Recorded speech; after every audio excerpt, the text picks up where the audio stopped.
So it's about 9 a.m. on Monday, February 28th, 2022. As you can see, that's the VIP club of the Premier Palace Hotel. I'm walking down to Krzatyk, and I'm going to the supermarket to get some food. They've announced that it's okay to go to supermarkets and pharmacies.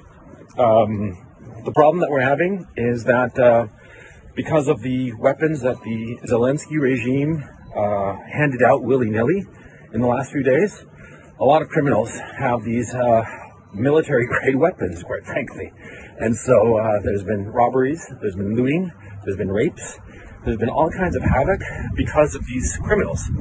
And it's known for a fact that these a lot of the shooting that went on last night in Kiev had nothing to do with the Russians. The Russians were 10 kilometers or more away from these shootings, so it was clearly probably gang-related, gang settling scores, and shooting one another.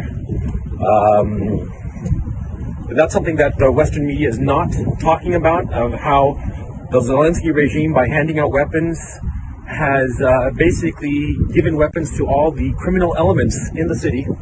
And the criminal elements in the city are, first of all, figuring out their dominance hierarchy and this anarchy that the government has created.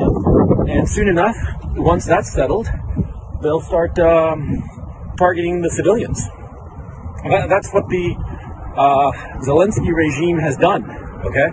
So let's not pretend otherwise. These people have they are creating chaos in Ukraine in the name of, the people fighting against the Russians. It's absurd, it's irresponsible, and it will only hurt the Ukrainian people.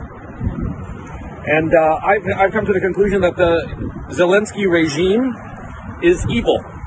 And I live in Ukraine. I have Ukrainian family members. I think that the Ukrainian people are a brave, gentle, and wonderful people. But at this time, I think that the Zelensky regime has gone insane and should be, Anyway, for those people, there have been some people who've claimed that I'm lying about being in Ukraine. As you can see, this is Krzatyk Avenue. I'm standing right in the middle of it. This is probably a first in history. I'm standing right in the middle of Krzatyk Avenue, and you can see in the distance everything. And, So anyway, I'm sorry if I sound a little frazzled, but, I'm actually worried about getting shot, man. Not shot by the Russians or shot by the Ukrainian army, but shot by fucking criminals that the Zelensky regime has armed here in Kiev. Dude, I'm so fucking angry, man. These fuckers are creating chaos. And this will not stop the Russians. That's the thing. It will only cause the death of civilians. The death and suffering of civilians, so that Zelensky can have a fucking photo op. That's what's going on.